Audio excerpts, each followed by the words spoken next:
Don't mind the plates. I got hungry. Got Bill and Ivy's lights turned down to 1% white light. This is a fluval aqua sky, by the way, and if you don't know what it is, it's a really cool light, and we'll have plenty of time to get into it. This tank is just too overwhelming to me right now for me to talk about it at all. It's way too overwhelmingly awesome. Also, the emeralds in the 20 tall, look at them. I put two of them in, actually, the mini cyclic gold pellets, and they tore up one of them, I think. There's only one left, so I'm gonna have to assume they did. They're all down here looking. Look at that emerald green stripe. Aren't they so pretty? I am a very big fan of the emerald shiner. There's my big guy. Is that him? Where'd he go? No, where'd he go? I just saw him. Where'd the head honcho go? Where'd the head honch go? Harold is still in here, by the way. He's still in this tank. I'm just not at all sure where. I saw him when I moved the tank over here and got it set up. He's still doing great. He's still very, very blue. And he's gonna look awesome once he comes out here amongst these rocks, especially this rock. Look at that agate, the beautiful bands on it. Beautiful. Of course he did. Where did it go, Darel? Show the folks at home. Oh, no, she's gonna get it. She got it. She got it. Get him. Don't let Darel eat it. Don't let Darel eat it. Get that away from him. Stay away, Darel. But what I would like to do today is to get the stone cat out from hiding. As soon as my tripod would like to tripod,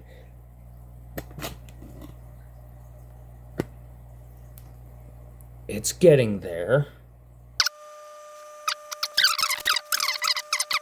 Look at...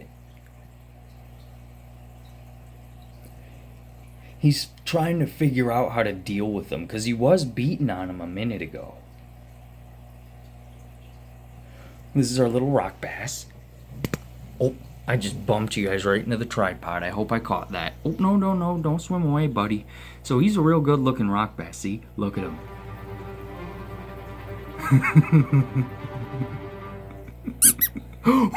What? See? I told you. I told you, dude. Darel is mean. He's so mean. It doesn't make any sense. He's a minnow. Okay, he's a minnow. He started off by bullying not even the bluegill. It started... Oh, look at Sophia creeping. But anyway, it started off with the suckers, which I don't even know where they are. I think Darel chased them all off. Also, this bluegill... Is it this bluegill or is it the other one? Do you have the thing on your tail? No. So is this bluegill right here? This... Oh, there's one of the suckers right there.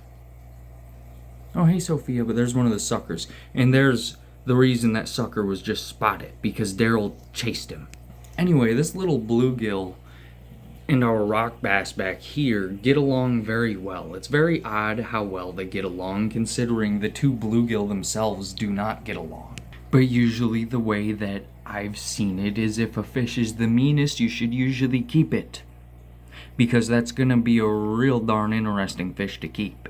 See, look, these bluegill, they don't like each other. Here's the one that's always getting bullied. He's got that cool little thing going on with his tail where it's kind of growing a little bit of a spike. And then here's our littler one that's best friends with the rock bass. These two don't get along very well, though. These two bluegill.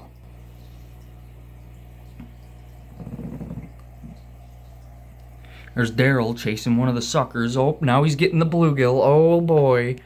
Okay, so I'm sure you're expecting me in this video to talk about that right there. Not my hairline. Not my hairline, the tank right there. You're probably expecting me to talk about that. But I'm not. I'm not even talking about this tank, really.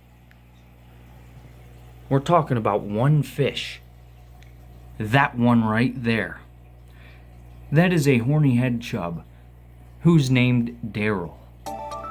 This minnow is the meanest minnow that has ever minnowed in the waters of Michigan, I'm sure of it. He is so mean. You can see him being mean right now to a perch, a 6-inch perch that is also not even a year old, so Sophia the perch here should be a big girl. But he's trying to bully a perch. Now, why would a minnow do that? Well, because Darel isn't any ordinary minnow. He's a hornyhead chub which look like this when they get bigger. Look at him. Look at him do his thing. Look, bully the bluegill, bully the sucker. Who else can I be mean to is what he's thinking. Who else can I go after?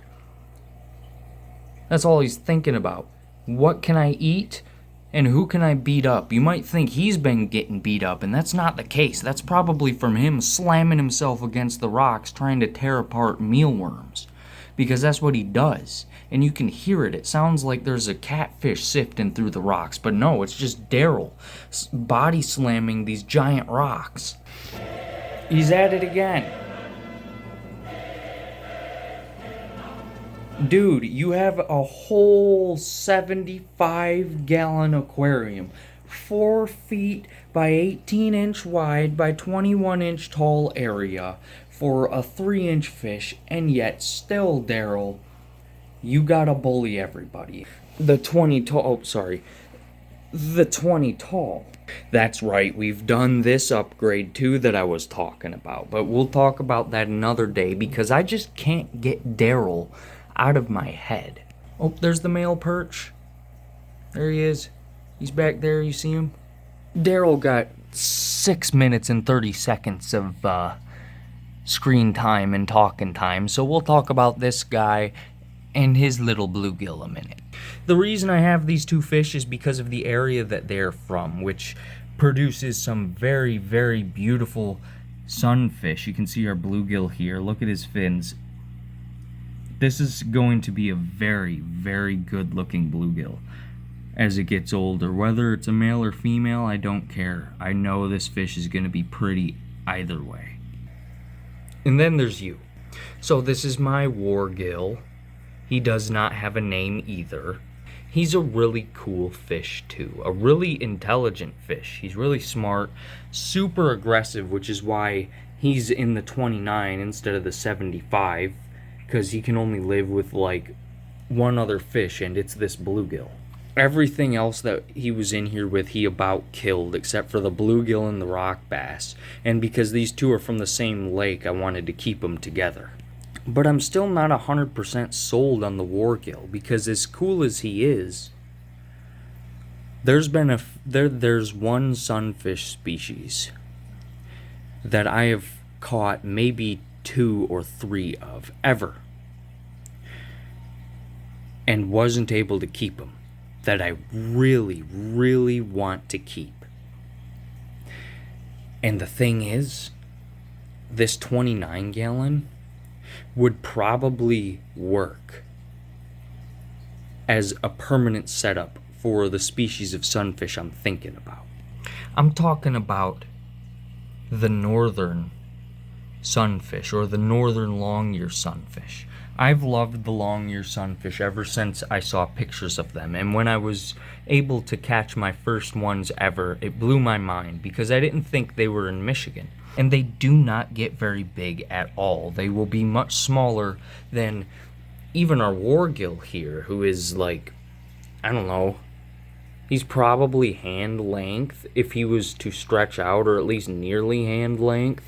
So we're really going to give this guy some time. And pretty much how it's going to go is, unless I end up liking him a ton, if I'm able to find a northern sunfish before I end up liking him a ton, I want the northern sunfish.